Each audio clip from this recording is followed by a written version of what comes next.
Cenário Brasil, com Fernando Schiller. Fernando Schiller está aqui para saber e a candidatura de Simone Tebet. Mas claro, né, se a gente falou alguma bobagem aí, quiser corrigir ou quiser complementar aí, alguma coisa, o Schiller está à vontade aqui, com a liberdade que tem no Jornal Gente da Rádio Bandeirantes para fazer as suas colocações. Tudo bem, Schiller? Bom dia para você. Tudo bem, Pedro, Thaís, Sônia, estou aprendendo com vocês aqui. Você é modesto. Até parece. Estou aprendendo com vocês porque, óbvio, como vocês mesmos colocaram, né, a política ela traz surpresas, né? 2018 foi isso, quer dizer, quem imaginava Wilson Witzel lá no Rio de Janeiro, nos últimos 3, 4 dias, muito de pesquisa pegou. Se pegar, por exemplo, amanhã sai a pesquisa da Datafolha. A Datafolha deu, a gente trata aqui muito, né, 28% para o Bolsonaro há 3 dias das eleições, fez 46%, porque também você tem surpresas no momento eleitoral, né? Nesse momento, o que acontece? Nessa eleição, o sistema político tradicional, os partidos tradicionais retomaram de alguma maneira, digamos assim, a hegemonia do mundo político, né? A própria conversão do presidente Bolsonaro, que foi o outsider, vamos lembrar, 2018 ele não usava dinheiro do fundo partidário, ele fez a campanha de rede social, orgulho de ter gastado lá 2 milhões de reais apenas na campanha, praticamente não tinha partido político, era o outsider, né? Fazia crítica ao Centrão, lembra do general Heleno dizendo se pegar, como é que é, se gritar pega o Centrão, na convenção e tal, então tudo era outro mundo, né? A antipolítica. Então a nova política, agora não, voltou, quer dizer, quem comanda, está lá o Ciro, aquela imagem da convenção do PSB, né? E o Centrão lá presente, no Maracanãzinho, etc. O Arthur Lira com a camiseta do Bolsonaro, aquilo tudo é muito simbólico, né? O momento que a gente vive na política, né? E, bom, é assim que vai ser, né? Agora, vamos lá. Nós tivemos a convenção do ontem, da Tríplice Aliança, né? Cidadania, PSDB e MDB. Eu acho que a gente tem que dar aqui, vamos lá, um crédito positivo, vou me permitir aqui, tá? Porque está uma polarização brutal, todo mundo sabe que tem mais de 80% aí das preferências em Bolsonaro e Lula, a consolidação de voto nessa eleição está vindo muito cedo, então você tem lá 73, 70, vai até, dependendo de pesquisa, vai ter de eleitores que dizem que já estão com o voto fechado, consolidado, então, mas o MDB, no setor, Baleia Rossi, presidente do MDB, Bruno Araújo do PSB, e PSDB e o Roberto Freire do Cidadania, tomaram uma decisão interessante, ter uma terceira via. Eu acho bom para o país ter uma terceira via, né? É bom para o país. A senadora Simone Tebet se coloca. Aquela previsão, vamos lá, que tinha naquela tal da pesquisa que foi feita, lembra? O ex-governador João Dória, em algum lugar aí, ele está trabalhando agora no setor privado, nas suas empresas, mas em algum lugar ele deve estar, sei lá, deve estar com um sentimento assim, pô, eu avisei, até agora, passados aí quase 1 mês e meio da desistência do Dória, a pesquisa mostra que Simone Tebet não decolou, né? Pode ser que decole durante a campanha, vai ter muito tempo, tem palanques estaduais, mas são palanques meio assim, palanque embanhado, né? Que a gente olha aqui essa lista dos candidatos, tanto do MDB que estão liderando pesquisas, por exemplo, em Alagoas, o MDB lidera a pesquisa, mas vamos lá, o Renan Calheiros nem na convenção foi, e claramente é um boicote aberto à campanha da Simone Tebet. Então muitos estados têm isso também, né? Então tem uma cristianização muito grande. Então, de colocada a candidatura, está lá colocada a candidatura, o discurso, eu assisti o discurso da Simone Tebet na convenção virtual, me pareceu assim, ele é um discurso que incomoda um pouco. Ela faz um apelo às mulheres, ok, ela faz um apelo ao fim da polarização, mas daí ela faz algumas coisas curiosas, né? Ela diz assim, faz um apelo contra os discursos de ódio, né? Mas na sequência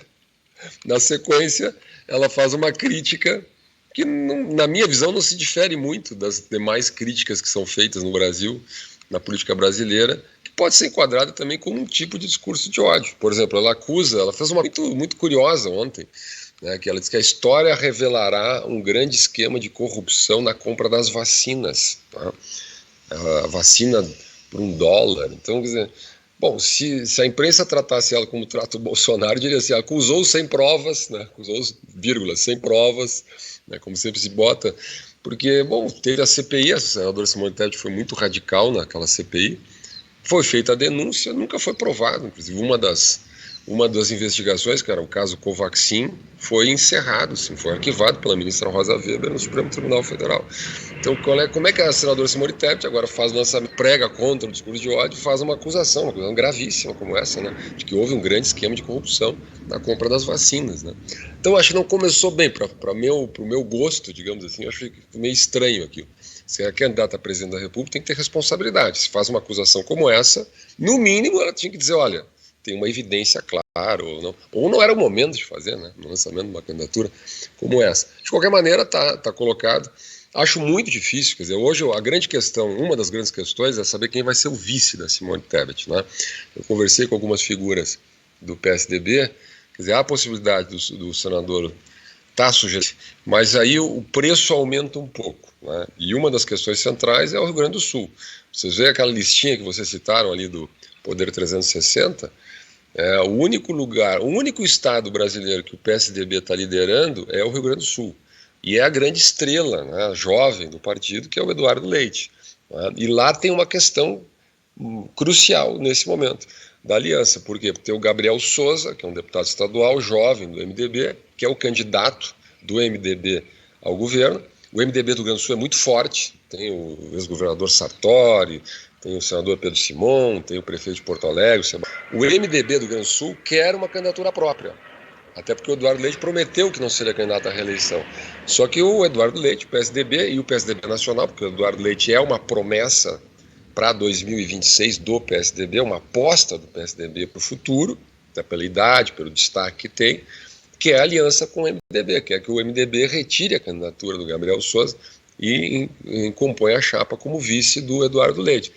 Então essa é e aí tem um pouquinho, quem é que vai então para vice, né? O PSDB vai entrar na campanha da Simone Tebet com toda a força ou vai entrar a meia força? Vai entrar, né? O Eduardo Leite mesmo disse, já vou abrir palanque aqui para o Luciano Bivar, porque já fechou com a União Brasil, a Simone Tebet já vai ficar meio de lado e tal. Então tem, digamos assim, uma coisa é a aliança formal, mas agora ela precisa ser decantada para os estados, né? Nós vamos ter amanhã, por exemplo, a convenção alemã, nós vamos ter na sexta-feira, né, a convenção do PSB. Lula vai estar lá, vai ser em Brasília, vai ser uma grande festa, homenagem ao Alckmin, consagrar essa aliança. Também tem problemas estaduais, né? O maior problema é no Rio de Janeiro. Então, olha que interessante, quer dizer, o PSB tem a candidatura do Freixo, o Freixo está a parte técnica com o Cláudio Castro, que é do PL, que é o candidato do Bolsonaro no Rio de Janeiro, só que na composição, a combinação original dos partidos, da cúpula dos partidos, nacional, era que o senador, a candidatura ao Senado fosse do PT. O PT indicou lá o deputado André Ciciano, que é um deputado estadual, menos conhecido, mas que é o candidato da base do PT no Rio de Janeiro. Só que o PSB tem uma candidatura forte, nacionalmente forte, que é do deputado Alessandro Molon, que é um senador de grande sucesso nacional, de grande visibilidade, competitivo. E aí como é que fica, né? O PSB topa retirar uma candidatura competitiva, uma candidatura menos competitiva para selar a aliança, né, em torno do Freixo, que é um governo importante e que é uma figura nacional importante, e uma figura importante dentro do leque de sustentação da campanha do Lula nos estados, no caso nacional, mas nos estados, num estado importante, que é o segundo eleitorado do país, que é o Rio de Janeiro. Então vamos lá, assim, nesse momento, eu diria assim, a próxima semana, né, e esse momento das convenções é exatamente o momento para o fechamento desses palanques. De qualquer maneira, né, está dada aí a terceira via. Como a Simone Tebet vai tocar nisso, se ela vai conseguir romper com a polarização ou não, olha, eu acho muito difícil. Inclusive, para fechar aqui a minha análise, quer dizer, pelo perfil de discurso que ela tem. Quer dizer, que é um discurso que, se você disser assim, o que a Simone Tebet propõe de novo no país, além de ser uma pessoa, quer dizer, além de ser uma mulher, e além de fazer um certo apelo pelo fim da polarização, programaticamente ela não propõe absolutamente nada de novo. Quer dizer, eu tentei entender exatamente algum ponto no programa dela que pudesse destacar, que pudesse ser uma mensagem diferente, quer dizer, ela não... Então, quer dizer, eu acho muito difícil, é uma tarefa realmente muito quebrar nesse momento essa polarização que já está consolidada. Tava falando do Rio de Janeiro, né, Schiller? Eu falei há pouco aqui que a gente jamais imaginava que Lula e Alckmin estivessem no mesmo palanque, e o Freixo e o César Maia, então, no mesmo palanque lá no Rio de Janeiro, né? É outra novidade também que temos aí nessa eleição, que se você contasse isso aí para alguém lá no Rio, cogitasse essa possibilidade há alguns anos, o sujeito ia perguntar o que você tinha tomado, né? O que tinha na sua bebida, né, Schiller?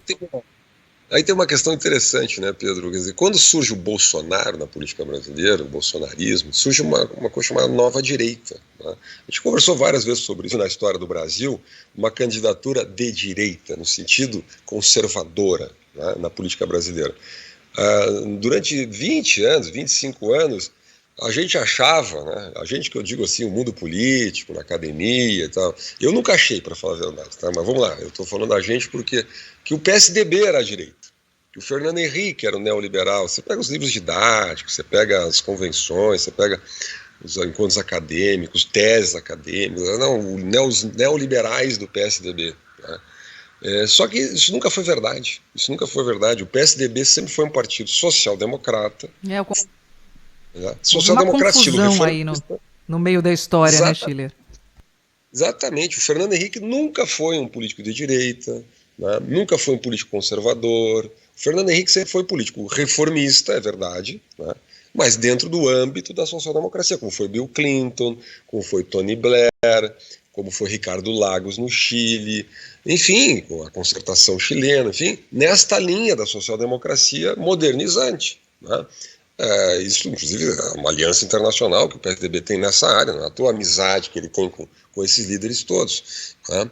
A proximidade política que ele tem. O PT sempre foi a esquerda latino-americana, aliada com quem? Com Chaves, né? Com Daniel Ortega, com um jeito diferente. Um querido amigo meu, um grande cientista político, Jorge Castaneda, do México, dizia assim: o PT é a esquerda vegetariana, o Lula é a esquerda vegetariana, não é a esquerda carnívora, mas tem uma aliança histórica na América Latina, né, com essa esquerda, com Evo Morales, etc. Então, essa foi a polêmica, a polarização brasileira. A esquerda mais tradicional latino-americana, representada pelo PT, né, que gosta dos irmãos Castro, de Cuba, vai passar um mês de férias lá, gosta desse modelo, né, e a social-democracia, o Bolsonaro, você tem um outro mundo político, a bancada evangélica, né, o conservadorismo de costumes, que é o ponto mais nevrálgico, que é a maior identificação do Bolsonaro, não é com a agenda liberal, é com o conservadorismo cultural, de costumes, defesa da família, contra o aborto, liberação das armas. Esse é o mote central. E diante desse aparecimento, digamos assim, esses outros segmentos aí, César Maia, PSDB, Alckmin, PT, descobriram que não eram tão diferentes assim. Descobriram que a tal da diferença não era tão grande, que para o Bolsonaro é que era maior, né? Especialmente pelo discurso cultural, pelo conservadorismo, né? E aí eu acho que cria-se todo esse espaço aí para essas aprovações. Grande abraço! Outro.